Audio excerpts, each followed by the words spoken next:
wrong, not this, ayo! Since the early 1900s, people from all over the world, especially people from countries located in Asia, such as China, India, Malaysia, Philippines, Indonesia, etc., came to Singapore. They saw better job prospects in Singapore and thus they came here to work. They mostly travelled to Singapore by boats and ships, which they normally alighted at harbours and ports.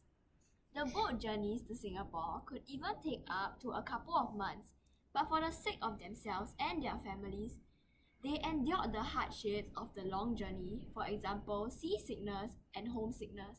Many immigrants had trouble looking for jobs due to the language barrier. But fortunately, they overcame it eventually. Yes, luckily they did. We really have a lot to thank them. Stop saying that. What exactly did they do? They worked in Singapore as coolies, construction workers, domestic helpers, rickshaw pullers, street hawkers, etc., which are mostly jobs that required hard labour. I remember a long time ago in the late 1800s, my great-grandfather worked as a coolie, and my grandfather used to tell me about his favourite quote, "A tea a day keeps the enemy away." Stop with your grandmother stories, please. Now let's get back to our tale of immigrants. Okay. There were also some immigrants who were better educated and had better jobs in Singapore, such as traders and bankers. They had to support their families, and the pay was much higher here in Singapore. They came over because of many other reasons, okay? Wow, you sound like you're very smart. What is it then? Yes, I am. They are peace and stability, better economy, etc. Some countries like India, Java, China, etc. also suffered from poverty. I'm smart also, okay?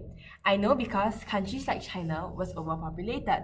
This led to the citizens of China facing many problems such as starvation. People had to sleep on streets. Many children even got kwashiorkor, a disease caused by malnutrition. The symptoms are children having extremely large stomachs and skinny limbs. All these are all caused by overpopulation. Correct.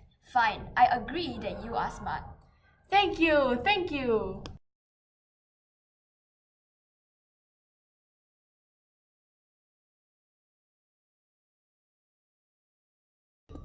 I know one more thing about immigrants. Immigrants can be classified into two groups, Which are?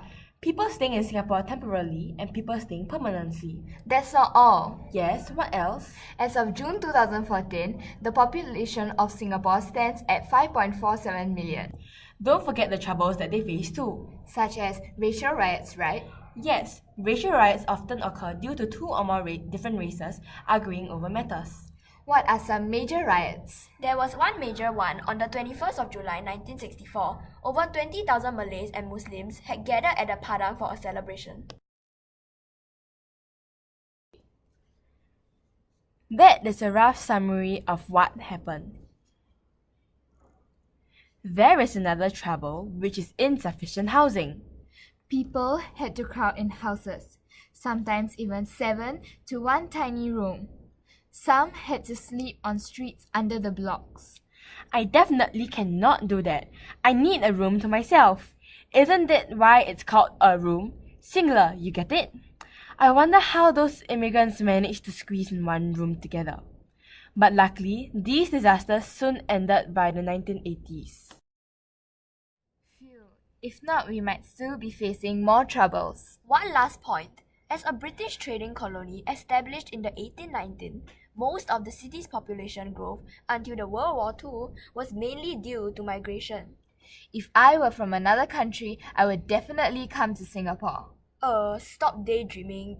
You can't change the fact that you are Singaporean anyway.